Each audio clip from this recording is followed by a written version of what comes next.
ஒரு நண்பர் ஆனந்தமா சிகரெட் பிடிச்சிக்கிட்டு இருந்தார்.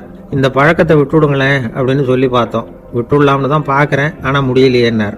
மனசு வச்சா எல்லாம் முடியும் அப்படின்னோம். அவர் கொஞ்ச நேரம் யோசனை பண்ணார். அப்புறம் சொன்னார், சரி சார், இதுதான் நான் பிடிக்கிற கடைசி சிகரெட் அப்படின்னு சொல்லி ரொம்ப அழுத்தமாக புகையை உள்ளுக்கு இழுத்தார். அதுக்கப்புறம் அந்த துண்டு சிகரெட்டை வீசி எறிஞ்சுட்டார். ஒருத்தர் இது மாதிரி தீர்மானம் பண்ணி தன்னுடைய கடைசி சிகரெட்டை தூக்கி எறிஞ்சுட்டாருன்னா அது ஒரு பெரிய விஷயம்தான். அதுக்கு பிறகு அவர் உடம்புல படிப்படியாக என்னென்ன மாற்றங்கள் நடக்கும் அப்படிங்கிறத பற்றி ஒரு விவர பட்டியலே வெளியிட்டிருக்கிறாங்க. அது என்ன விவரம் தெரியுமா? ஒருத்தர் புகைப்பிடிக்கிற பழக்கத்தை நிறுத்துறாருன்னு வச்சுங்க. அப்படி அவர் நிறுத்தின 20 நிமிடங்களுக்குள்ள உயர் ரத்த அழுத்தம், உடல் வெப்பம், நாடி துடிப்பு இதெல்லாம் சரியான நிலைமைக்கு வந்துருதான். 8 மணி நேரத்துக்குள்ள இந்த ஸ்மோக்கர்ஸ் பிரீத் அப்படிங்கிற தன்மை மறைஞ்சிருதான். ரத்தத்தில் உள்ள கார்பன் மோனாக்சைடு அளவு குறையுதான், ஆக்சிஜன் அளவு கூடுதான், சரியான அளவுக்கு வந்துருதான். ஒருத்தர் கடைசி சிகரெட்டை தூக்கி எறிஞ்சுட்டாருன்னா 24 மணி நேரத்துக்குள்ள மாரடைப்பு ஏற்படுறதுக்கான வாய்ப்பு குறைஞ்சுடுதான். 48 மணி நேரத்துக்குள்ள உணர்வு நரம்புகளின் முனைப்பகுதிகள் மறுபடியும் ஒன்று சேர்ந்துருதான். அதனால நாக்கு சுவை உணர்வு, மூக்கின் முகரும் சக்தி இதெல்லாம் மேம்படுதான், நல்ல நிலைமைக்கு வந்துடுதான். சிகரெட்டை நிறுத்தின 3 நாளுக்குள்ள மூச்சு விடுறது சுலபமாயிடுதான். இப்படி அவங்க பட்டியல் நிறைய சொல்றாங்க. 2 அல்லது 3 மாசத்துக்குள்ள என்ன தெரியுமா, ரத்த ஓட்டம் மேம்படுது, நடக்கிறது சுலபமாயிடுது. நுரையீரல் கொள்ளளவு 30% அதிகரிக்குது. 1லிருந்து 9 மாசத்துக்குள்ள சுவாச குறைபாடுகள் நீங்குது. நுரையீரல்ல இருக்கக்கூடிய இந்த அசுத்தம் வடிகட்டும் திசுக்கள் சரியா வேலை செய்ய ஆரம்பிச்சிருது. 1 வருஷத்துக்குள்ள இந்த இதய அழுத்த நோய்க்கான வாய்ப்பு பாதியா குறைஞ்சிருது. இந்த சிகரெட்டை நிறுத்தின 5 வருஷத்துக்குள்ள ஒரு நாளைக்கு 1 பாக்கெட் சிகரெட் பிடிக்கிறவர்கள்ல நுரையீரல் புற்றுநோயினால சாகிறவர்கள் எண்ணிக்கை பாதியா குறைஞ்சிருது. புற்றுநோய் செல்கள் சீரமைக்கப்படுது.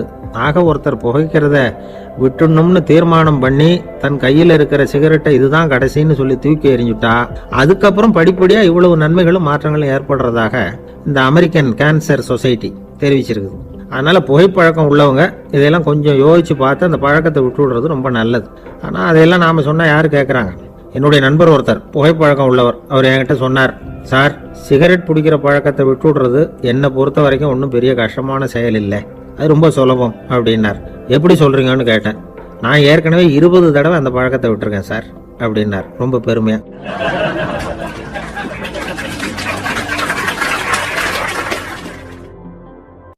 ஒரு பெரிய பணக்காரர் ஒரு துறவிகிட்ட போய், சாமி, என்கிட்ட நிறைய பணம் இருக்கு, இருந்தாலும் நிம்மதி இல்லை, என்னால் நிம்மதியாக இருக்க முடியல, என்ன காரணம்னு கேட்டாராம்.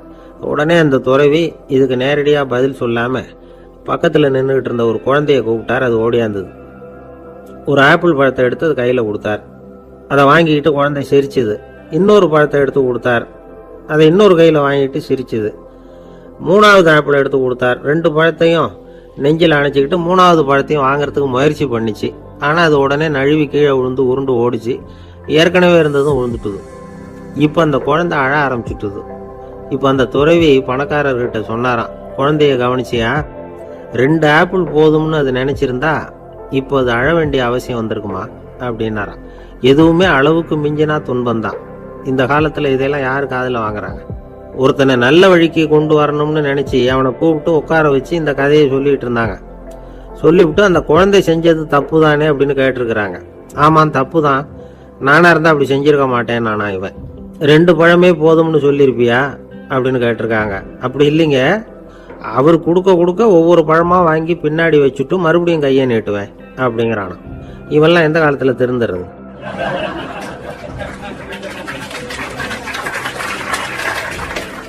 வாய் விட்டு சிரிச்சா நோய் விட்டு போகும் அப்படின்னு சொல்றது உண்டு. அது என்ன வெறும் அலங்காரத்துக்காக சொன்ன வார்த்தையா, இல்லை அர்த்தத்தோட சொன்ன வார்த்தையா அப்படின்னு யோசிச்சா அதுல நிஜமாவே அர்த்தம் இருக்குதுன்னு தான் தெரியுது. ஆதாரபூர்வமா அதுக்கு சில நிரூபணங்களும் இருக்குது. நார்மன் கசின்ஸ் அப்படின்னு ஒருத்தர் இருந்தார். அவர் ஒரு அமெரிக்க பத்திரிகை ஆசிரியர். அவருக்கு ஏதோ ஒரு விதமான அழற்சி நோய், இன்ஃப்ளமேஷன் டிசீஸ். அது டாக்டர்கள்லாம் அதுக்கு என்ன விதமான வைத்தியமும் கிடையாது அப்படின்னு சொல்லி பல இதெல்லாம் பார்த்துட்டு கடைசியாக சொல்லிவிட்டாங்க அதுக்கு வைத்தியமே இல்லைன்ட்டாங்க. டாக்டர்கள் தான் சொல்லிவிட்டாங்களே, அதனால இது இப்படியே இருந்துட்டு போகட்டும் அப்படின்னு விட்டுற வேண்டியது தானே. ஆனால் அவர் அப்படி நினைக்கல. உடனே அவர் என்ன பண்ணார்னா, ஆஸ்பத்திரி ரூமை காலி பண்ணார். ஹோட்டலில் போய் ஒரு ரூம் எடுத்துக்கிட்டார். அங்கே போனார். தினமும் அவருக்கு பிடிச்ச தமாஷான படங்களை எல்லாம் டிவியில் போட்டு பார்த்துக்கிட்டு இருந்தார். சிரிப்பு வரக்கூடிய புத்தகங்களை எல்லாம் படித்தார். கொஞ்ச நாள் ஆச்சு. அவருக்கு இருந்த தொந்தரவு குணமாக ஆரம்பிச்சிட்டது. இதை கேள்விப்பட்ட உடனே பழைய டாக்டர்கள்லாம் ஓடி வந்தாங்க. ஓடி வந்து பார்க்குறாங்க. அவர் உடம்பை சோதனை பண்ணி பார்க்குறாங்க. பார்த்தா அவர் உடம்பு குணமாகறதுக்கு உதவியாக இருந்தது சிரிப்பு தான் அப்படிங்கிறத விஞ்ஞானபூர்வமாக அவங்க ஒத்துக்கிட்டாங்களாம். இருந்தாலும் சிரிப்பு வந்து எந்த முறையில் எந்த விதத்தில் உதவி பண்ணுது அப்படிங்கிறத இன்னமும் சரியாக புரிஞ்சிக்க முடியல. ஆனாலும் ஒரு சில விஷயங்கள் மட்டும் புரியுது. அது என்னன்னா, சிரிப்பு வந்து சுவாசத்தை மேம்படுத்துது, ரத்த அழுத்தத்தை குறைக்குது, உடம்பு குணமாகறதுக்கே உரிய சில ஹார்மோன்கள் அதிகமாக உருவாகி வர்றதுக்கு வழி செய்யுது. இந்த அளவுக்கு தான் சிரிப்போட செயல்பாட்டை நாம் புரிஞ்சிக்க முடியுது. இருந்தாலும் இதை பற்றி கண்டுபிடிக்க வேண்டியது இன்னமும் ஏராளமாக இருக்குது. அதெல்லாம் விவரமாக கண்டுபிடிக்கிற வரைக்கும் நாம் காத்துக்கிட்டு இருக்க வேண்டியதில்லை. இப்போவே தாராளமாக சிரிக்கலாம். அதில் என்னத்துக்கு சிக்கணும்? காசா பணமா? சிரிப்புன்னா ஹாஹான்னு சத்தம் போட்டு சிரிச்சாதான் உடம்புக்கு நல்லதுன்னு இல்லை. லேசான புன்னகை கூட உடம்புக்கு நல்லது செய்யுமா. லேசாக புன்னகை பூத்தா அந்த சமயத்தில் நாம் எப்படி ஆகுது? நம்ம உடம்பு பூரா அமைதி அடையுதான். இதையும் ஆதாரபூர்வமாக கண்டுபிடிச்சி தான் சொல்கிறாங்க. எப்போவாவது மனசு சங்கடமாக இருக்கிறப்போ கொஞ்சம் முயற்சி பண்ணி முகத்தில் புன்னகையை கொண்டுகிட்டு வந்து பாருங்கள். அதோட சுகம் வந்து உங்களுக்கு அனுபவித்து பார்த்தா தான் தெரியும். கண்ணும் உதடும் மலரும் பொழுது இருக்கிற ஆனந்தமே ஆனந்தம் அப்படிங்கிறாங்க அனுபவித்து பார்த்தவங்க. வாழ்க்கையில் நாம் தமாஷா இருக்கணும்னா அதுக்கு சில வழிகளையும் அவங்க சொல்லி வச்சிருக்கிறாங்க. முதல்ல நீங்கள் உற்சாகமாக இருக்கிறவங்க கூடவே அதிகமாக பழகணும். அவங்க கூடவே அதிக நேரம் இருக்கிறது மாதிரி பார்த்துக்கணும். அழுது வடிகிறவங்க கிட்டேயே இருக்கக்கூடாது. அவங்கள அவாய்ட் பண்ணுங்க. அவங்கள விட்டு விலகி வந்துடுங்க. உங்கள் முன்னாடி இருக்கிறவர் எப்பவும் மூஞ்சியை தொங்க போட்டுக்கிட்டே இருக்கிறவராக இருந்தால் கொஞ்ச நாளில் உங்கள் முகமும் அப்படி ஆகிடுமா. ஜாக்கிரதையாக இருக்கணுமா. ரெண்டாவது, எடுத்ததுக்கெல்லாம் சீரியஸ் ஆகிடக்கூடாது. எதையும் நிதானமாக வந்து யோசிக்கணும். அடுத்தவங்க நம்மளை மதிக்கணுங்கிறதுக்காக நாம் பகட்டாக நடந்துக்கிறதுக்கு ஆசைப்படக்கூடாது. உங்களுக்கு பிடிச்ச தமாஷான வீடியோ படங்கள், புத்தகங்கள் இதெல்லாம் லிஸ்ட்டு போட்டுக்கிட்டு முடிஞ்ச அளவுக்கு வாங்கி சேர்த்து வீட்டுக்குள்ளேயே ஒரு லைப்ரரி உண்டாக்கிக்கலாம். ஒரு பெரிய பிஸ்னஸ் மேன், ரொம்ப வெற்றிகரமாக பிஸ்னஸ் பண்ணுறவரான். அவர் எப்படின்னா அடிக்கடி ரயிலில் பிரயாணம் பண்ணுறப்போ நியூஸ் பேப்பரை வச்சுக்கிட்டு ரொம்ப சுவாரஸ்யமாக படிச்சுக்கிட்டே போகிறான். நியூஸ் பேப்பரில் அப்படின்னு சுவாரஸ்யமான விஷயம் அப்படின்னு எட்டி பார்த்தா அதுக்குள்ளே ஒரு காமிக் புஸ்தகத்தை வச்சுக்கிட்டு படிச்சுக்கிட்டு இருப்பாரான். என்னங்க அப்படின்னு கேட்டால், என் மனசு லேசாக இருக்கிறதுக்கு இது ரொம்ப உதவியாக இருக்குது அப்படின்பாரான். அது ஒரு பக்கம் இருக்கட்டும். சிரிப்புன்னா எல்லா விதமான தமாஷும் உடம்புக்கு நல்லதுன்னு நினச்சிடக்கூடாதான். ஜேம்ஸ் கரோல் அப்படிங்கிற அமெரிக்க உளவியல் நிபுணர் என்ன சொல்றாரு தெரியுமா? அடுத்தவங்களை குறை சொல்றது, கேலி பண்றது, நையாண்டி பண்றது, இது மாதிரியான நகைச்சுவையெல்லாம் நல்லது செய்யறது இல்லைங்கிறார் அவர். அடுத்தவங்களை தொந்தரவு பண்ணாத ஜோக்குகள் தான் எப்பவும் நல்லது. யாராவது ஜோக்கு சொன்னா தாராளமா சிரிக்கணும். ஒருத்தர் வந்தார், இன்னொருத்தரை கூட அழைச்சிக்கிட்டு வந்து என்கிட்ட காட்டினார். அவர் தன்னுடைய முகத்தை ரொம்ப சீரியஸா வச்சுக்கிட்டு இருந்தார். என்னங்க விஷயம் அப்படின்னு விசாரிச்சோம். வந்தவர் எங்களை பார்த்து சொன்னார், சார், இவர் கூட ஒரு பெரிய ப்ராப்ளம்னார். என்னன்னு, ஏதாவது ஒரு ஜோக்கு சொன்னா உடனே சத்தம் போட்டு சிரிக்க ஆரம்பிச்சுடுறாரு சார் அப்படின்னார். ஜோக்கை கேட்டுட்டு சிரிக்க ஆரம்பிச்சா அது ப்ராப்ளம் இல்லையே அப்படின்னு சொன்னோம். சிரிக்க ஆரம்பிக்கிறது ப்ராப்ளம் இல்லை சார், ஆனால் அப்படி ஆரம்பிக்கிற சிரிப்பு அதுக்கப்புறம் நிறுத்தவே மாட்டேங்கிறார். நாள் கணக்கில் அது பாட்டுக்கு போயிட்டு இருக்கு, அதுதான் ப்ராப்ளம் அப்படின்னாரு அவர். ஆளை கண்டா ஏன் இப்படி முகத்தை திருப்பிக்கிட்டு வர்றீங்க அப்படின்னு கேட்டார் ஒருத்தர் நண்பர்கிட்ட. எலெக்ஷனில் அவன் எதிர்த்து நின்னவன் சார், என்ன அவங்ககிட்ட நமக்கு என்ன பேச்சுவார்த்தை அப்படின்னாரான் ரொம்ப கோபமாக இவர். சரி, அந்த ஆள் யாருன்னு கேட்டேன். என் கூட பிறந்த தம்பி தான் சார் அப்படின்னார் அந்த கோபம் குறையாமல். அதாவது நம்ம ஊர் நிலவரம் இப்படி. அதாவது அண்ணனும் தம்பியும் எதிர்த்து நிற்பாங்க தேர்தலில். ஒருத்தர் கண்டா பேசிக்கிறது இல்லை. ஆனால் இங்கிலாந்தில் எப்படி தெரியுமா? அங்கே ஒரே மேடையில் போட்டி போடுற 2 வேட்பாளர்களும் பேசுவாங்களாம், பட்டிமன்றம் மாதிரி. ஒருத்தர் முதல்ல எழுந்திருப்பார், நான் இந்த தேர்தலில் வெற்றி பெற்றால் என்னென்ன செய்வேன் அப்படின்னு சொல்லிவிட்டு உட்காருவார். அதுக்கப்புறம் அடுத்தவர் எழுந்திருப்பார், அவர் சொல்லுவார், நான் வெற்றி பெற்றால் இந்த மக்களுக்கு என்னென்ன செய்வேன், இந்த நாட்டுக்கு என்னென்ன செய்வேன் அப்படிங்கிறத சொல்லிவிட்டு உட்காருவார். 2 பேரும் ஒரே மேடையில் பேசுவாங்க. மக்கள் 2 பேர் பேச்சையும் கேட்டுக்கிட்டு ஒரு முடிவுக்கு வருவாங்க. இதுதான் அங்கே உள்ள பழக்கம். இங்கே அப்படி இல்லை. இங்கே ஒருத்தர் பார்த்தாவே முகத்தை திருப்பிக்கிறது. ஒரு தடவை இது மாதிரி ஒரு கூட்டம் நடந்துகிட்டு இருக்கு அங்கே வெளிநாட்டில் தான். நேரத்துக்கு சரியாக ஒரு வேட்பாளர் வந்து சேரல. இது இங்கிலாந்தில் நடந்த நிகழ்ச்சி. அப்புறம் என்னாச்சுன்னா, ஒருத்தர் வந்துட்டாரு, இன்னொருத்தர் வந்து சேரல. அப்புறம் உடனே அந்த ஒருத்தர் வந்தவர் பேச ஆரம்பிச்சிட்டார். அதாவது அந்த இன்னொருத்தர் சார்பாகவே பேசிட்டாராம். அதாவது அவர் வரல, நான் அவர் சார்பாக நான் பேசிடுறேன். அதாவது அவர் ஜெயிச்சுட்டா அவர் என்னென்ன செய்வார் இந்த நாட்டுக்கு அப்படின்னு சொல்லி அவர் பக்கத்தில் உள்ள நியாயத்தை எடுத்து இவரே சொல்லிட்டாராம். இப்படிலாம் அங்கே நடந்துதான். இது எப்பேற்பட்ட தேர்தல் பண்பாடு பாருங்க. அதனால இன்னொரு விஷயம், இப்போ இங்கிலாந்துலாம் ஓட்டு கேட்குறப்ப வெற்றியா தோல்வியாங்கிறத ஓரளவுக்கு யூகிச்சுடலாமா. ஒரு வேட்பாளர் ஒரு வீட்டுக்கு முன்னாடி போய் நின்று எனக்கு ஓட்டு போடுங்கன்னு கேட்குறாருன்னு வச்சுங்களேன், அதுக்கு என்ன பார்த்து செய்கிறோம், போயிட்டு வாங்க அப்படின்னு சில வீடுகளில் வாசலில் நின்று சொல்லி அனுப்பிச்சிருவாங்களாம். வேற சில வீடுகளில் எப்படின்னா வேட்பாளரை வீட்டுக்குள்ளே கூப்பிட்டு காபி சாப்பிட சொல்லி உபசரித்து அதுக்கப்புறம் அனுப்பி வைக்கிறது வழக்கமா. இதில் எந்த வீட்டு ஓட்டு நிச்சயம் தெரியுமா? வாசலில் நின்று வழி அனுப்பி வச்சுடுறாங்க பாருங்க, அவங்க ஓட்டு நிச்சயம். உள்ளே கூப்பிட்டு காப்பி கொடுத்து அனுப்புகிறாங்க பாருங்க, அவங்க ஓட்டு நிச்சயம் இல்லையா. சரி, அப்புறம் ஏன் அந்த உபசரிப்பு அப்படின்னு கேட்டால் அதுக்கு ஒரு காரணத்தை சொல்கிறாங்க. அதாவது அது ஒரு அனுதாபத்தை தெரிவிக்கிற முறையா. ஐயோ பாவம், நாம் இவருக்கு ஓட்டு தான் போட போகிறதில்ல, இதையாவது செய்வோம், காப்பியாவது சாப்பிட்டு போட்டோம் அப்படிங்கிற எண்ணமா. இப்படி அந்த ஒரு பழக்கம். ஆக அந்த ஊரில் நிறைய காப்பி சாப்பிடணும்னு ஒருத்தர் ஆசைப்பட்டால் தேர்தலில் தோற்று போகிறதுக்கு தயாராக இருக்கணும். ஒரு சமயம் ஒரு ஊரில் தேர்தல் நடந்துதான். ஒரு தொகுதியில் நின்று தோற்று போன ஒருத்தர் கையில் ஒரு துப்பாக்கியோட ஊருக்குள்ளே சுற்றிக்கிட்டு இருந்தாராம். ஒரு போலீஸ்காரர் அவரை பார்த்துட்டு சந்தேகப்பட்டிருக்கார். அதனால் அவரை தடுத்து நிறுத்தி என்ன இது துப்பாக்கியோட சுற்றுறீங்களேன்னு விசாரிச்சிருக்கார். இதுக்கு அவர் சொன்னாராம், சார் இந்த தொகுதியில் மொத்தம் 1,00,000 வாக்காளர்கள், அதில் எனக்கு 10,000 பேர் மட்டும்தான் எனக்கு ஓட்டு போட்டிருக்கிறாங்க. அப்படின்னா எனக்கு வேண்டாதவங்க இந்த தொகுதியில் 90,000 பேர் இருக்கிறாங்கன்னு அர்த்தம். இப்படி ஒரு சூழ்நிலையில் நான் என்னுடைய பாதுகாப்புக்கு ஆயுதம் இல்லாமல் நடமாடலாமா அப்படின்னு கேட்டாராம். எவ்வளவு எச்சரிக்கை பாருங்க. நம்ம ஊரில் சில பேர் ஓட்டு கேட்குற விதமே தனி. ஒருத்தர் ரொம்ப சாமர்த்தியமாக ஓட்டு கேட்பாராம். அவர் எப்படின்னா, ஒரு வீட்டுக்கு போகிறாருன்னு வச்சுங்களேன், அந்த நேரம் அந்த வீட்டுக்காரரு என்ன செஞ்சுக்கிட்டு இருக்கிறாரோ அதே வேலையை இவரும் கொஞ்ச நேரம் செய்வாராம், அவருக்கு ஒத்தாசையா. அதுக்கப்புறம் மெதுவாக பேச்சு கொடுப்பார், ஓட்டு கேட்பார், இது மாதிரி எலெக்ஷனில் நிற்கிறேன் கவனிக்கணும்னு. அது மாதிரி ஒரு தடவை அவர் போனப்போ அங்கே அவர் என்ன பண்ணிட்டு இருக்காரு, வீட்டுக்கு பின்னாடி மாட்டு கொட்டையில் பால் கறந்துக்கிட்டு இருக்கார் ஒரு பசுமாட்டுக்கிட்ட.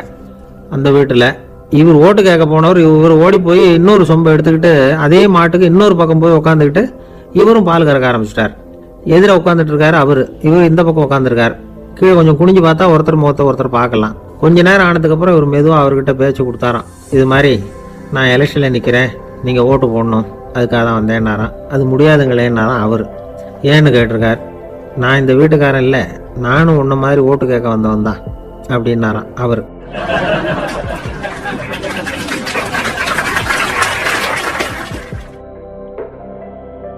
ஒரு சன்னியாசி அவரு ஒரு நாள் ஒரு கனவு கண்டாராம். அந்த கனவுல அவர் சொர்க்கத்துக்கு போறார். அங்க ஒரு பெரிய திருவிழா நடந்துகிட்டு இருக்குது. எங்க பார்த்தாலும் அலங்கார வளைவுகள், வண்ணமயமான விளக்குகள், பாதைகள் பூரா மலர்கள், எல்லா கட்டடங்களும் ஒளிமயம். அவ்வளவு கோலாகலமா பிரம்மாண்டமா அந்த திருவிழா நடந்துகிட்டு இருக்குது. அது என்ன திருவிழாங்கிறது இந்த சன்னியாசிக்கு புரியல. அங்க எதிரில் வந்துகிட்டு இருந்த ஒருத்தரை நிறுத்தி என்ன விசேஷம் இங்க அப்படின்னு விசாரிச்சாராம். உனக்கு தெரியாத விஷயம், இன்னைக்கு இறைவனுக்கு பிறந்த நாள், அதை தான் எல்லாரும் சேர்ந்து கொண்டாடுறோம். இதுக்காக பிரம்மாண்டமான ஊர்வலம் ஒன்று வரப்போகுது, இறைவனே அந்த ஊர்வலத்தில் கலந்துகிறார் அப்படின்னார் அவர். உடனே அந்த சன்னியாசி ஒரு மரத்து நிழல்ல ஒதுங்கி நின்றுக்கிட்டார். ஊர்வலம் வந்துகிட்டு இருக்குது. முதல்ல ஒரு குதிரை வந்துகிட்டு இருக்கு, அது மேல ஒருத்தர் உட்காந்துருக்கிறார். அவருக்கு பின்னாடி நிறைய பேர் கூட்டமா வந்துகிட்டு இருக்கிறாங்க. இவ்வளவு கூட்டம் இவர் பின்னாடி வருதே, யார் இவரு அப்படின்னு கேட்டார். ஒரு மதத்தின் பெயரை சொல்லி இவர் அந்த மதத்தின் தலைவர், அவரை பின்பற்றுகிற மக்கள் கூட்டம் பின்னாடி வந்துகிட்டு இருக்குது அப்படின்னு விவரம் சொல்லியிருக்கிறாங்க. இவங்களுக்கு அடுத்தபடியா இன்னொரு குதிரையில ஒருத்தர் வந்துகிட்டு இருக்கிறார். அவருக்கு பின்னாடி ஏகப்பட்ட கூட்டம். இவர் யாருங்க அப்படின்னு கேட்டிருக்காரு சன்னியாசி. அங்க இருக்கிறவங்க விவரம் சொல்லியிருக்கிறாங்க. இன்னொரு மதத்தின் பெயரை சொல்லி இவர் அந்த மதத்தினுடைய தலைவர், அவர் வழியை பின்பற்றுகிறவர்கள் அவர் பின்னாடி கூட்டமா வந்துகிட்டு இருக்கிறாங்க அப்படின்னு இருக்காங்க. இப்படி ஒவ்வொருத்தரா குதிரை மேல வந்துகிட்டே இருக்கிறாங்க. அவங்கள பின்பற்றியும் ஒவ்வொரு கூட்டம் வந்துகிட்டே இருக்குது. அந்த பெரிய ஊர்வலம் அது பாட்டுக்கு போயிட்டு இருக்குது. கடைசியா அது முடிஞ்சது ரொம்ப நேரம் கழிச்சு. அதுக்கப்புறம் கொஞ்சம் நேரம் கழிச்சு ஒரு வயசான ஆள் குதிரை மேல வந்துகிட்டு இருக்கிறார். ஆனா அவருக்கு பின்னாடி யாருமே இல்லை. அவர் பரிதாபமா தனியா வந்துகிட்டு இருக்கிறார். அவர் அந்த ஊர்வலத்தை சேர்ந்தவரா இல்லையாங்கிறதே தெரியல. இவர் யாரு, இவர் ஏன் இப்படி தனியா வந்துகிட்டு இருக்கிறார் அப்படின்னு கேட்டிருக்காரு அந்த சன்னியாசி. என்னது இப்படி கேட்குறீங்க, இவர் தான் கடவுள், இவருக்காக தான் இன்னைக்கு இந்த ஊர்வலமே நடக்குது, இவருக்கு தான் இன்னைக்கு பிறந்த நாள், முன்னாடி போகிற ஊர்வலம் பூரா இவருடைய பிறந்த நாளை கொண்டாடுறதுக்காக தான் அப்படின்னு இருக்காங்க. இதை கேட்டதும் அந்த சன்னியாசிக்கு திடுக்குன்னு தூக்கி போட்டிருக்கு. இது வரைக்கும் கனவு கண்டுகிட்டு இருந்தவர் மூழ்கிட்டார். அதுக்கப்புறம் தான் யோசிச்சு பார்த்துருக்கார். உண்மைதான், மக்கள் எல்லாரும் பக்தி மார்க்கத்தில் போகிறதா நினச்சிக்கிட்டு பாதை மாறி போயிட்டு இருக்கிறாங்க. கடவுளை பின்பற்றுவதாக நினைக்கிறாங்க பக்தர்கள். ஆனால் கடவுளுக்கு பின்னாடி யாருமே இல்லை. இன்னமும் இயல்பா இதை பற்றி யோசிச்சு பார்த்தா உண்மைக்கு பின்னாடி தான் நான் போய்கிட்டு இருக்கேன் அப்படின்னு நிறைய பேர் சொல்கிறாங்க. ஆனால் அந்த உண்மை அனாதையாக போய்கிட்டு இருக்குது. அப்படி ஆயிட்டுது உலகம். இந்த காலத்துலேயும் ஒரு ஊர்வலம், ஒரு பெரிய மனுஷருக்கு பிறந்த நாள் விழா. அவர் குதிரை மேலே ஏறி முன்னாடி போயிட்டு இருக்கிறார். அவருக்கு பின்னாடி ஒரு 100 பேர் தொண்டர்கள் அவங்க பாட்டுக்கு போகிறாங்க. எல்லாம் பணம் கொடுத்து ஏற்பாடு பண்ணவங்க. எல்லாம் பணம் வாங்கிட்டு பின்னாடி போயிட்டு இருக்கிறாங்க. கொஞ்சம் தூரம் நடந்ததும் கால் வலிக்க ஆரம்பிச்சுட்டுது. ஒவ்வொருத்தரும் அப்படியே ஒதுங்க ஆரம்பிச்சுட்டாங்க.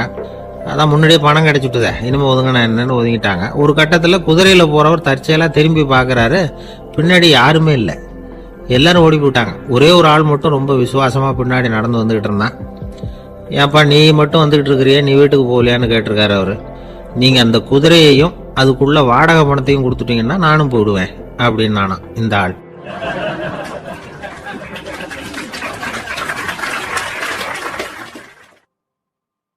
வயிறு பசிக்குதேங்கிறது சிலரோட கவலை, வயிறு பசிக்க மாட்டேங்குதே அப்படிங்கிறது சில பேரோட கவலை. 2 விதமான கவலைக்கும் வயிறு தான் காரணமாக இருக்குது. வயிறு பசிச்சதுன்னா அது இயற்கை, வயிறு பசிக்கலைன்னா அது வியாதி. ஆனால் பசியையும் நாம் பசிப்பிணி அப்படின்னு தான் சொல்லுவோம். என்ன காரணம்? வியாதியை போக்க வேண்டியது எவ்வளவு முக்கியமோ அதை விட முக்கியம் பசியை போக்க வேண்டியது. ஒரு சமுதாயத்தில் பசிப்பிணியே இருக்கக்கூடாது, அதுதான் நல்ல சமுதாயம். பசியை போக்கணும்னா சாப்பாடு போடணும், பசியின்மையை போக்கணும்னா வைத்தியம் தான் பண்ணணும். இது சம்பந்தமாக எவ்வளவோ ஆராய்ச்சிகள் நடக்குது, நிறைய மருந்து கண்டுபிடிச்சிருக்கிறாங்க. நம்ம உடம்புல பசியை தூண்டக்கூடிய பகுதி எது, இதை முதல்ல தெரிஞ்சுக்கணும் இல்லையா? நாம் சாப்பிட்ற ஆகாரம் செரிக்கிறதுக்கு எது காரணம் தெரியுமா? நம்ம மூளையோட பின்பகுதி தான் அதுக்கு காரணமாக இருக்குதாம். மூளையின் பின்பகுதியில் நரம்பு செல்களால் ஆன 2 வகையான ஆரக்சின்கள் தான் பசியை உண்டாக்குது அப்படின்னு கண்டுபிடிச்சிருக்கிறாங்க. 2 ஆய்வாளர்கள் இதை கண்டுபிடிச்சிருக்காங்க. அவங்க 2 பேரும் டெக்சாஸ் பல்கலைக்கழகத்தில் ஹார்வர்டு ஹக்ஸ் மருத்துவ கல்வி நிலையத்தில் பணிபுரிகிறவங்களாம். உண்பது தேவைங்கிறது உணரப்படும் போது மூளையின் அந்த குறிப்பிட்ட பகுதி ஆரக்சின் அப்படிங்கிற ஹார்மோன்களை சுரக்கும். அது பசி உணர்வை தூண்டும் அப்படிங்கிறது தான் அந்த ஆய்வாளர்களின் கண்டுபிடிப்பு. இந்த ஆரக்சின் வேற சில உயிரினங்கள்லையும் உண்டு. இப்போ எலிகளில் கூட இது இருக்குது. அதனால எலிகளை வச்சு இது சம்பந்தமாக ஆராய்ச்சி பண்ணாங்க. எலிகள் உடம்புல ஆரக்சினை செலுத்தி பார்த்தாங்க. உடனே என்னாச்சு தெரியுமா? அந்த எலியெல்லாம் பசியால் துடிக்க ஆரம்பிச்சுட்டுது. எதையாவது தின்னு பசியை தீர்த்தா போதுங்கிற அளவுக்கு அந்த எலிகள்லாம் அல்லாட ஆரம்பிச்சுட்டுது. இயல்பாக சாதாரணமாக அந்த எலிகள் எவ்வளவு சாப்பிடுமோ அது மாதிரி 8 முதல் 10 மடங்கு அதிகமான ஆகாரத்தை 1 மணி நேரத்துக்குள்ளே சாப்பிட்டு தீர்த்துட்டு தான். சில எலிகளின் மூளையில் இந்த ஆரக்சின் அளவை கட்டுப்படுத்தி பார்த்துருக்குறாங்க. உடனே என்னாச்சு தெரியுமா? அதெல்லாம் சாப்பாட்டை கண்டா முகத்தை திருப்பிட்டு போக ஆரம்பிச்சுட்டு தான். அந்த எலிகளுக்கு பசி எடுக்கலையா? இந்த ஆராய்ச்சியின் அடிப்படையில் பசியை எடுக்காமல் இருக்கிற மனிதர்களுக்கும் பசியை தூண்ட முடியும் அப்படின்னு சொல்லி ஆராய்ச்சியாளர்கள் தெரிவிச்சிருக்கிறாங்க. ஆக ஆரக்சின் தான் பசிக்கு காரணம்ங்கிறது தெரிஞ்சு போச்சு. சரி, இந்த ஆரக்சின் அப்படின்னா என்ன? அது ஒரு கிரேக்க சொல். அதுக்கு பசின்னு அர்த்தம். நம்ம ஆளுங்களுக்கெல்லாம் பசியை தூண்டுறதுக்கு மருந்து தேவையில்லை, பசியை குறைக்கிறதுக்கு தான் மருந்து தேவை. ஒரு அம்மா டாக்டரை தேடி வந்தாங்களாம். டாக்டர், எங்கள் வீட்டுக்காரருக்கு திடீர்னு அகோர பசி, நிறைய சமைச்சு போடுறேன், அவ்வளவையும் சாப்பிட்டுட்டு கீழே கிடக்கிற குப்பை கூலங்களையும் எடுத்து சாப்பிட ஆரம்பிச்சுடுறார், என்னன்னு கவனிச்சு பாருங்க அப்படின்னாங்களாம். எவ்வளவு நாளாக அப்படி இருக்குதுன்னு கேட்டிருக்காரு டாக்டர். 1 வாரமாக அப்படி இருக்குதுன்னாங்களாம். இவ்வளவு நாளாக ஏன் சும்மா இருந்தீங்க? ஆரம்பத்திலே இங்கே அழைச்சிட்டு வர வேண்டியது தானே அப்படின்னாரான் டாக்டர். அது ஒன்றும் இல்லை டாக்டர், வீடு பூரா சுத்தமாகட்டுமேன்னு பார்த்துக்கிட்டு இருந்தேன் அப்படின்னாங்களாம் அந்த அம்மா.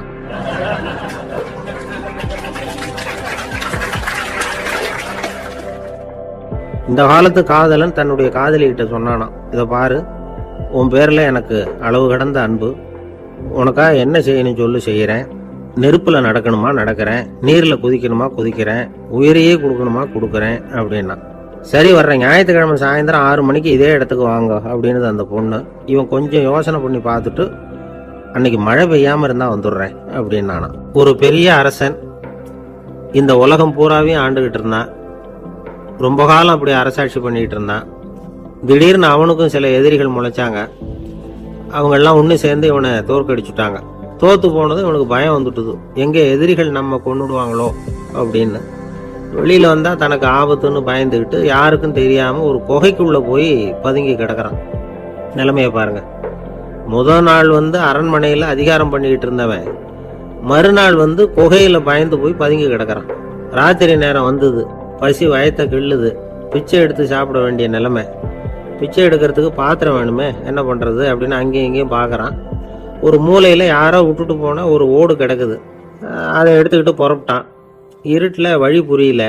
ஏதோ ஒரு யூகத்தில் காலை மெதுவாக எடுத்து வச்சு நடந்து போய்கிட்டு இருக்கிறான். வழியில் ஒரு கருப்பு நாய் படுத்து கிடந்தது. இருட்டில் அவன் இது கண்ணுக்கு சரியாக தெரியல. அவனுக்கு தவறி போய் காலை வச்சுட்டான். அது மேலே நாய் சும்மா இருக்குமா, வள்ளுன்னு விழுந்து கடிச்சு விட்டுது. காலை பார்க்குறான், காலத்தையும் நினச்சி பார்க்குறான். அரண்மனையில் வந்து வீரக்கழல் அணிந்த காலை உடைய மன்னா அப்படின்னு புகழ்வாங்களே புலவர்கள்லாம். ஆனால் அது இன்னைக்கு நாய் கடித்த காலம் ஆயிட்டுதே அப்படின்னு நினைக்கிறான்.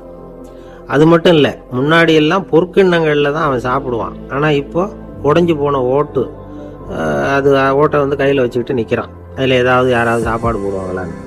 முன்னாடியெல்லாம் நிறைய பேர் அரண்மனைக்கு வருவாங்க. அரசருக்கு காணிக்கைன்னு சொல்லி இவன் காலடியில் கொண்டாந்து கூட்டுவாங்க. அப்போல்லாம் இவன் அந்த ஜனங்களுடைய முகத்தை திரும்பி கூட பார்க்கறது இல்லை. ரொம்ப கர்வமாக உட்காந்துருப்பான். அதே ஆள் இன்னைக்கு எல்லார் கண்ணுலையும் படுறது மாதிரி பிச்சை எடுத்துக்கிட்டு இருக்கிறான். அப்போலாம் காணிக்கைகளை வந்து தன்னுடைய கையால் வாங்குறது தனக்கு கௌரவ குறைச்சல்னு நினச்சி தன்னுடைய வேலைக்காரங்களை விட்டு தான் அதை வாங்க சொல்லுவான். இப்போ பார்த்தீங்கன்னா அவனே தன் கையாலேயே பிச்சை வாங்குறான். நினச்சி பாருங்க, அந்த மனுஷன் நாள் அரசன், மறுநாள் பிச்சைக்காரன். எவ்வளவு வித்தியாசம்! செல்வம் தான் இப்படி ஒரு வித்தியாசம் ஏற்படுறதுக்கு காரணம். அப்படிப்பட்ட செல்வம் வாழ்க்கையை நடத்துறதுக்கு நமக்கு தேவைதான். ஆனால் அதையே நாம் அடைய வேண்டிய பயனாக நினைக்கிறோம் பாருங்க, அதுதான் வேடிக்கை. இதை வந்து நம்மாழ்வார் அழகா ஒரு பாசுரத்தில் சொல்றார். ஒரு நாயகமாய் ஓட உலகுடன் ஆண்டவர், கருணாய் கவர்ந்த காலர், சிதைகிய பானையர், பெருநாடு காண இம்மையிலே பிச்சைதாம் கொள்வர், திருநாரணன் தாழ் காலம் பெற சிந்தித்து உய்மினோம் அப்படிங்கிறார் நம்மாழ்வார். ஒரு பெரிய தத்துவ சிந்தனையாளர் இருந்தார், சுவாங்சு அப்படின்னு பேரு. அவருடைய மனைவி ஒரு நாள் திடீர்னு காலமாயிட்டாங்க. ஐயோ பாவம், அவர் ரொம்ப வருத்தப்படுவார், போய் ஆறுதலாக 4 வார்த்தை பேசிவிட்டு வரலாம் அப்படின்னு நினச்சிக்கிட்டு நிறைய பேர் அவரை தேடிட்டு வந்தாங்களாம். வந்தவங்களுக்கு ஆச்சரியம், ஏன்னா இவர் வருத்தப்பட்டுக்கிட்டு இருப்பார் அப்படின்னு தானே எதிர்பார்த்தாங்க. அப்படி இல்லை, தாளம் போட்டுக்கிட்டு உட்காந்துருக்கிறார். தாளத்துக்கு தகுந்த மாதிரி பாட்டு வேற பாடிக்கிட்டு இருக்கிறார். என்ன மனுஷன் அவர், கொஞ்சம் கூட கவலை இல்லாமல் இப்படி இருக்கிறாரு அப்படின்னு நினச்சாங்க. ஒருத்தர் துணிஞ்சு அவர்கிட்ட கேட்டுவிட்டார், என்னங்க இது இப்படி அப்படின்னு. அதுக்கு அவர் என்ன சொன்னார் தெரியுமா? இதை பாருங்க, என்னுடைய மனைவி பிறக்கிறதுக்கு முன்னாடி அவளுக்கு உயிரும் கிடையாது, உடலும் கிடையாது. அதுக்கு பிறகுதான் உயிர் வந்தது, உடல் வந்தது, அந்த உருவம் வந்தது. இப்போ என்ன ஆச்சு? அந்த உருவமும் உயிரும் போயிட்டுது, அவ்வளவுதானே. வந்தது போயிட்டுது. இளவேனில் காலம், இலையுதிர்காலம், பனிக்காலம், இப்படி பருவங்கள் வந்து மாறி மாறி வருது இல்லையா? அது மாதிரி பிறப்பும் இறப்பும் மாறி மாறி வருது. இது இயற்கை. இதுக்காக அழுதா அது எப்படி அப்படின்னாராம். ஞான தெளிவு அடைஞ்சவங்களுக்கு எல்லாமே சுகம்தான். திருவள்ளுவரும் அதைத்தான் சொல்றார். உறங்குவது போலும் சாக்காடு, உறங்கி விழிப்பது போலும் பிறப்பு. தூங்குறதுக்கெல்லாம் நாம் வருத்தப்பட்டுக்கிட்ட இருக்கிறோமா? இன்னைக்கு தூங்க வேண்டியிருக்குதே, இன்னும் கொஞ்சம் நேரத்தில் நான் தூங்க வேண்டியிருக்கு அப்படின்னு சொல்லி யாராவது அழுதுகிட்டு இருப்பாங்களா? அதனால் இந்த உலக வாழ்க்கையினுடைய இயல்பை வந்து யதார்த்தத்தை நாம் தெளிவாக புரிஞ்சுக்கணும். அப்படி புரிஞ்சுக்கிட்டா நாம் கவலை இல்லாமல் வாழ முடியும். ஒரு வயசான தாத்தா பாட்டி 60 வருஷத்துக்கு முன்னாடி அவங்களுக்கு கல்யாணம் ஆச்சு. ஒன்றாவே வாழ்ந்தாங்க, ஒன்றாவே இறந்து போனாங்க. இப்போ அவங்க 2 பேரும் சொர்க்கத்துக்கு போய் சேர்ந்தாங்க. அங்கே எல்லா வசதியும் இருந்தது. ஒரு பெரிய பங்களாவே இவங்களுக்கு ஒதுக்கி கொடுத்தாங்களாம். இதுக்கு எவ்வளவு வாடகைன்னு கேட்டார் தாத்தா. வாடகையெல்லாம் கிடையாது, இலவசம் அப்படின்னார் அங்கே இருந்தவர். அந்த வீட்டுக்கு பின்னாடி ஒரு பெரிய புல்வெளி இருந்தது. இதில் விளையாட ஏதாவது கட்டணம் உண்டான்னு கேட்டிருக்கார் தாத்தா. அதெல்லாம் ஒன்றும் கிடையாது, பணம்லாம் கட்ட வேண்டியதில்லை அப்படின்னார் அவர். பக்கத்தில் ஹோட்டல் மாதிரி ஒரு பெரிய கட்டடம், உள்ள சாப்பாட்டு மேஜைகள், அது மேலே விதவிதமான பலகாரங்கள். சாப்பாட்டுக்கெல்லாம் எவ்வளவு அப்படின்னு விசாரிச்சாராம் தாத்தா. அதுதான் சொன்னேனே, இங்கே எல்லாமே இலவசம்தான், எது வேணும்னாலும் சாப்பிட்லாம், எவ்வளவு வேணும்னாலும் சாப்பிட்லாம் அப்படின்னாராம். நீங்கள் சொல்கிறீங்க அப்படி, ஆனால் நான் வந்து சர்க்கரை சேர்த்துக்கக்கூடாது, உப்பு சேர்த்துக்கக்கூடாது, பாட்டி கையால் எப்பவும் பத்திய சாப்பாடு தான் அப்படின்னாராம் தாத்தா. இதை பாருங்கள், இங்கே உங்களுக்கு அந்த கவலையும் வேண்டியதில்லை. இங்கே நீங்கள் ஸ்வீட்டு சாப்பிட்லாம், காரம் சாப்பிட்லாம், உங்களுக்கு எந்த நோயும் வராது அப்படின்னாராம் அங்கே சொர்க்கத்தில் இருந்தவர். இதை கேட்ட உடனே அந்த தாத்தா பக்கத்தில் நின்ன பாட்டியை பார்த்து கத்தினாராம், அடி பாவி, எல்லாத்தையும் கெடுத்துட்டியே, நீ எனக்கு பத்திய சாப்பாடு போடாமல் கண்டதை திங்க விட்டுருந்தா 10 வருஷத்துக்கு முன்னாடியே நான் இங்கே வந்து சேர்ந்துருப்பேனே அப்படின்னாராம்.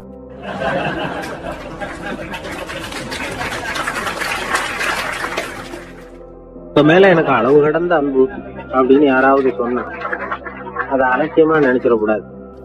அது கொஞ்சம் சீரியஸான விஷயம். அளவுக்கு மிஞ்சினா எதுவுமே இடைஞ்சல் தானே. அன்பும் அப்படிதான். அன்பு அதிகமா இருந்தா அது எப்படி கெடுதல் பண்ணும் அப்படிங்கிற சந்தேகம் உங்களுக்கு வரலாம். தசரதன் கதை என்னாச்சு? கைகேயி மேல வச்சு அளவு கடந்த அன்பு. ராமன் காட்டுக்கு போறாப்புல ஆயிட்டுது இல்ல. தசரதன் எப்பேற்பட்ட அரசன். விஸ்வாமித்திரர் சொல்றார், என்ன மாதிரி முனிவர்களுக்கும் தேவர்களுக்கும் ஏதாவது கஷ்டம் வந்தா முதல்ல முருகன் கிட்ட போவோம், அப்புறம் பரமசிவனை போய் பார்ப்போம், அதுக்கப்புறம் திருமால் கிட்ட போவோம், அப்புறம் பிரம்மன் இந்திரன் இவங்களெல்லாம் போய் பார்ப்போம். இவங்களால எல்லாம் முடியலன்னா கடைசியில் அயோத்திக்கு வருவோங்கிறார். உன்னை விட்டா வேற கதி உண்டோ அப்படின்னு தசரதனை பார்த்து விஸ்வாமித்திரரே சொல்றார். அப்பேற்பட்ட அரசன் தசரதன் கைகேயி காலில் விழறான். உன் பாதங்களை தொட்டு கெஞ்சி கேட்டுக்கிறேன், ராமனை காட்டுக்கு அனுப்பாதேங்கிறான். தசரதனுடைய இந்த நிலைமைக்கு என்ன காரணம்? அவன் கைகேயி மேல வச்ச அளவு கடந்த அன்பு தான் காரணம். இப்ப சொல்லுங்க, அன்பா இருந்தாலும் அது அளவுக்கு மீறி போனா கெடுதல் பண்ணுமா பண்ணாதா? அது மட்டும் இல்ல, அளவு கடந்த அன்பு நீதிக்கும் நியாயத்துக்கும் புறம்பான காரியங்களையும் செய்ய வச்சிரும். தசரதன் மிகச்சிறந்த நீதிமான், தர்மத்துக்கு விரோதமா ஒரு காரியமும் செய்யாதவன்.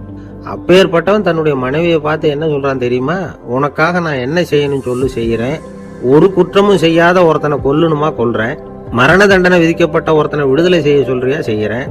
எந்த பிச்சைக்காரனையாவது கோடீஸ்வரனாக சொல்றியா ஆக்குறேன், அல்லது கோடீஸ்வரனை பிச்சைக்காரன் ஆக்கணுமா ஆக்குறேன் அப்படிங்கிறான். நீதிக்கு விரோதமான இந்த பாவங்களை செய்யறதுக்கு அப்பேற்பட்ட அரசன் எப்படி துணிஞ்சான்? மனைவி பேர்ல வச்ச அளவு கடந்த அன்புதான் காரணம். திரிசூலம், வஜ்ராயுதம், வாள் இதுகளால தாக்கப்பட்டா கூட அதையெல்லாம் கொஞ்சம் கூட லட்சியம் பண்ணாத ஒருத்தன் காமதேவனுடைய மலர் அம்புகள் தாக்குனா அதை அவனால தாக்கு பிடிக்க முடியல, விழுந்துடுறான். காமதேவனுக்கு உள்ள மகிமையே அதுதாங்கிறார் துளசிதாசர். அதனாலதான் பெரியவங்கள்லாம் என்ன சொல்றாங்கன்னா, எதையும் அளவுக்கு மீறி செய்யாதேங்கிறாங்க. அப்பா, அம்மா, மனைவி, மக்கள் எல்லார் பேர்லயும் அன்பு அவசியம்தான். ஆனா அந்த அன்பு அறிவுக்கு புறம்பா இருக்கக்கூடாது, அளவுக்கு மீறி இருக்கக்கூடாது. அப்பதான் வாழ்க்கை சுகமா இருக்கும். இல்லைன்னா அவஸ்தை தான். அளவுக்கு மீறின அன்புங்கிறது புரியுது, அது சரி. அறிவுக்கு புறம்பான அன்புங்கிறது எப்படி? ஒரு தாய்க்கு ஜலதோஷம் அல்லது ஏதோ ஒரு தொற்று நோயின்னு வச்சுங்களேன். அந்த அம்மாவுக்கு தன்னுடைய குழந்தை பேர்ல அளவு கடந்த அன்பு. தனக்கு நோய் இருக்கு, அது அடுத்தவங்களுக்கு தொற்றக்கூடியது அப்படின்னு தெரிஞ்சிருந்தோம் அன்பை காட்டுறதுக்காக அந்த குழந்தைக்கு முத்தம் கொடுக்குறேன்னு தூக்கி வச்சுக்கிட்டு கொஞ்சம் ஆரம்பிச்சதுன்னு வச்சுங்க, அது நல்லா இருக்குமா? இதுதான் அறிவுக்கு புறம்பான அன்புங்கிறது. அது மாதிரி விலங்குகள் கிட்ட அன்பாயிருன்னு சொல்றோம். அதுக்காக புலிக்கு முத்தம் கொடுக்க முடியுமா? அப்படி கொடுத்தா அது அறிவுக்கு புறம்பான அன்பு. அதனால அன்பு கூட அறிவுபூர்வமா இருக்கணும் அப்படிங்கறத இன்னைக்கு தகவல் மூலமா நாம. ஒரு பள்ளிக்கூடம் வகுப்பு நடந்துகிட்டு இருக்கு. ஆசிரியர் பாடம் நடத்திக்கிட்டு இருக்கிறார். நடத்தி முடிச்ச உடனே கேட்டார், மாணவர்களே, இதுவரைக்கும் நான் நடத்தின பாடத்துல உங்களுக்கு ஏதாவது சந்தேகம் இருக்கா அப்படின்னு கேட்டார். அப்புறம் ஒவ்வொருத்தரா கேட்டார். ஒரு மாணவன் எழுந்திருச்சான். சார், எனக்கு சந்தேகம் எதுவுமே இல்லைன்னா. ஏன்னு கேட்டார். ஏன்னா எனக்கு நீங்க நடத்தின பாடம் தெளிவா புரிஞ்சுட்டுது, அதனால சந்தேகம் வரலன்னா. இன்னொரு மாணவன் எழுந்திருச்சான். சார், எனக்கும் சந்தேகம் எதுவும் இல்லைன்னா. ஏண்டான்னு கேட்டார். ஏன்னா எனக்கு நீங்க நடத்தின பாடம் எதுவுமே புரியல, அதனால சந்தேகம் வரல அப்படின்னா. இந்த இடத்துல நாம கொஞ்சம் சிந்திச்சு பார்க்கணும். இந்த உலகத்துல எல்லாம் புரிஞ்ச ஒருத்தனுக்கும் சந்தேகம் வராது, எதுவுமே புரியாத ஒருத்தனுக்கும் சந்தேகம் வராது. அறகுறையா புரிஞ்சுக்கிட்டவன் இருக்கான் பாருங்க, அவனுக்கு தான் அடிக்கடி சந்தேகம் வரும். ஆக மாணவர்களை இந்த 3 வகையா பிரிக்கலாம். அதே மாதிரிதான் மனிதர்களையும் 3 வகையா பிரிக்கிறாங்க ஆன்மீகவாதிகள். ஒரு ஆன்மீக பெரியவர் என்ன சொல்றாரு தெரியுமா? இந்த உலகத்துல 3 வகையான மனிதர்கள் இருக்கிறாங்களாம். முதல் வகை எப்படி தெரியுமா? இவங்களுக்கு எதையும் தெரிஞ்சுக்கணுங்கிற அவசியமே கிடையாது. ஏன்னா அவங்களுக்கு எல்லாமும் தெரியும். இவங்க ஞானத்தின் முழு வடிவா இருக்கிற காரணத்தினால அவங்களுக்கு எந்த சந்தேகமும் இல்லை, எந்த கேள்விகளும் கிடையாது. இந்த நிலையில இருக்கிறவன் கிருஷ்ணன். எல்லாத்துக்கும் விடைய தெரிஞ்சுக்கிட்ட நிலையில அவன் விடையாக மாறிவிட்டான் அப்படின்னு சொல்லுவாங்க. 2வது நிலையில இருக்கிறவன் அர்ஜுனன். இவனுக்கு எப்ப பார்த்தாலும் கேள்விதான், சந்தேகம்தான். பதில் சொல்ல சொல்ல அவனுக்கு இருக்கிற சந்தேகமும் அதிகமாகிட்டே இருக்கும், குறையவே குறையாது. அர்ஜுனன் மாதிரி உள்ளவங்க எப்பவும் கேள்வி கேட்டுக்கிட்டே இருப்பாங்க. ஒரு கேள்விக்கு விட கிடைச்சிட்டுன்னு வைங்க, உடனே இன்னொரு கேள்வி அவங்க கிட்ட இருந்து வரும். கிருஷ்ணனுடைய நிலை எப்படின்னா அது கேள்விகளே அற்ற ஒரு நிலை. அர்ஜுனனுடைய நிலை எப்படின்னா அது கேள்விகளை தவிர வேறு எதுவும் அற்ற ஒரு நிலை. இவங்களை தவிர இன்னொரு ஆள் இருக்கிறான், அவனுக்கும் கேள்விகள் அற்ற ஒரு நிலை தான். அவன் யாருன்னா துரியோதனன். இவனுக்கு தெரிஞ்சுக்கணுங்கிற எண்ணமே சுத்தமா கிடையாது. ஆவலே இல்லைங்கிறதுனால அதை புரிஞ்சுக்கணுங்கிற அவசியமும் இல்லை. அதனால அவனுக்கு கேள்விகளற்ற ஒரு நிலையில அவன் இருந்துகிட்டு இருக்கிறான். எல்லா பதிலும் தெரிந்து கொண்ட நிலையில கிருஷ்ணனும் கேள்விகளற்ற நிலையில இருக்கிறான். தெரிஞ்சுக்கணுங்கிற ஆவலே இல்லாத துரியோதனனும் கேள்விகளற்ற நிலையிலே இருக்கிறான். இப்படியும் இல்லாம அப்படியும் இல்லாம ரெண்டும் கெட்டா நிலையில இருக்கிறானே, அவன் தான் அர்ஜுனன். அதனால பெரியவங்க எல்லாம் என்ன சொல்றாங்கன்னா, இந்த உலகத்துல அர்ஜுனன்களா இருக்கிறவங்க ஒண்ணு துரியோதனனா மாறிடணும், இல்லைன்னா கிருஷ்ணனா மாறிடணும். இதை தவிர வேற வாய்ப்பு இல்லை. துரியோதனன் மாதிரி உள்ளது விலங்கு நிலை, கிருஷ்ணன் மாதிரி உள்ளது தெய்வ நிலை. அர்ஜுனன் விலங்காவும் ஆக முடியல, தெய்வமாவும் ஆக முடியல.